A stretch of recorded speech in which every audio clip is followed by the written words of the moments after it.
Hey everyone, Avpile here, and today we're going to be looking at Mysterio, and this is from Marvel Legends Spider-Man Retro line. Now, I was really surprised to find this guy. He was at GameStop. Now, I had the original Mysterio from the old 1990s Spider-Man show line. I didn't like it too much because he had this little water plunger thing on the back of him. You know, you put in water, squeeze it, you let go, and it soak all the water up, and then you just put it through his back. He had a big hole through his back and the cape. The only problem I had with that is you could take out the water thing, but then he'd have a big hole in him.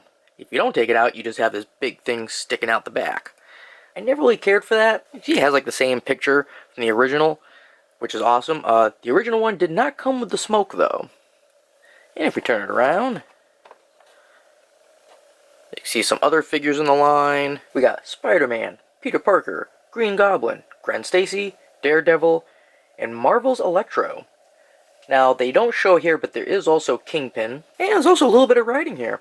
A cloud of smoke heralds the arrival of the villainous mastermind who uses the art of illusion against Spider-Man, Mysterio. And there's also little instructions on how to remove his cape and helmet. You just lift it straight up. Alright, so why don't we get this guy out of the package and take a closer look. Alright, well here's Mysterio out of the package. Now, Mysterio's real name is Quentin Beck, and he became, well, before he became Mysterio, he actually worked in the movie industry as one of those special effects people. And his first appearance was in 1964 in The Amazing Spider-Man number 13. But his first appearance in the 94 show that this figure is based off of is actually from Season 1, Episode 5, The Menace of Mysterio. Now, I really like this figure. Like I said, more than the original one. Of course, it's a Marvel Legends, so it's going to look good either way. Lots of detail. And so one thing you're going to notice, he has these little clouds of green smoke around him. Now, those actually just come, just take them right off, and you can pop them right back on. And one of them, this one over here, actually has like a squid tentacle to it. And it has little suckers on there. Now, for his color, he's mainly, a green for his suit. Then he has gold for boots, the gauntlets, gloves, a little bit on the cape there. He has this dark red cape. And he also has this, like, pearl-colored fishbowl helmet. Now for articulation, he's got his arms. They can go up to about 90. A little bit past. Rotate that all the way around. You can rotate right here, above the bicep. He's got double jointed elbows.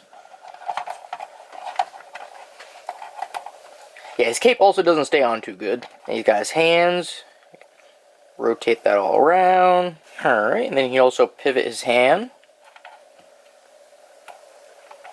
Rotate his waist. And that can go all the way. And he also has this little joint here, so you can bend forward. And then he can also move his legs down here. Now, he can't go a full 180. But you can do that much. Going forward. Go there, back, to there.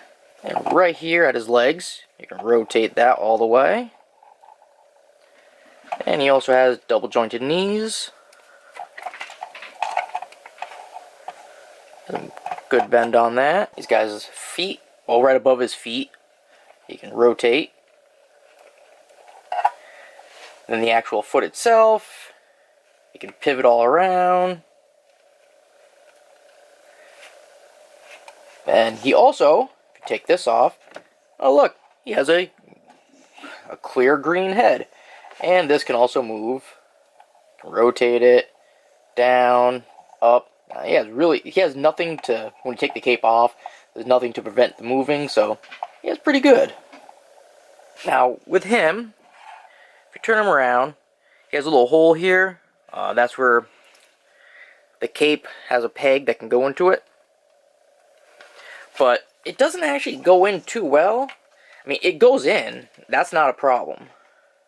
It's in, but if you have it in, the cape is away from the body.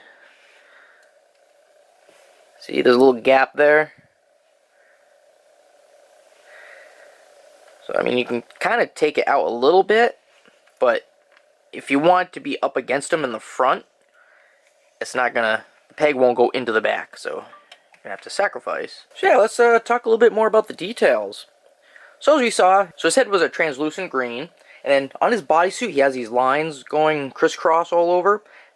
So there's little squares. Now these aren't just painted on, they're actually like made onto, they were carved into the figure itself, part of the mold. So that's pretty cool. And then he has all these details on his gauntlet here. All these little, like the design.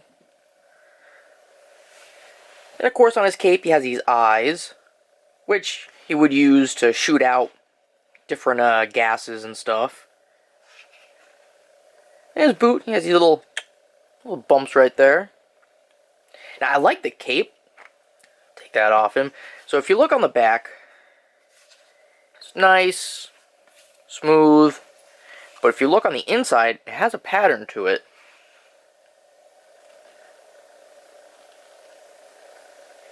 And it's part of, like, you can feel the texture. So besides the pieces of smoke they came with, he didn't come with anything else. No extra hands, extra heads, nothing like that. So some of the other figures in this line actually came with different body parts. Green Goblin has an extra head. Gwen Stacy has different head. Electro came with extra hands. Now, I don't think Kingpin comes with anything. I'm not sure. I don't have that one yet. But, like I said, I still have my Mysterio of the 94 series that this one is based off of. And this is a much better improvement. Not just because of the, it's a Marvel Legends. It has all this articulation and detail. But because it doesn't have that stupid water plunger sticking out of the back of them. I didn't care for that. Well, I hope you all liked my review on Marvel Legends Mysterio, part of the Spider-Man Retro line. And, if you have any comments, you can leave them down below. And hey, like, subscribe, and I'll see you later.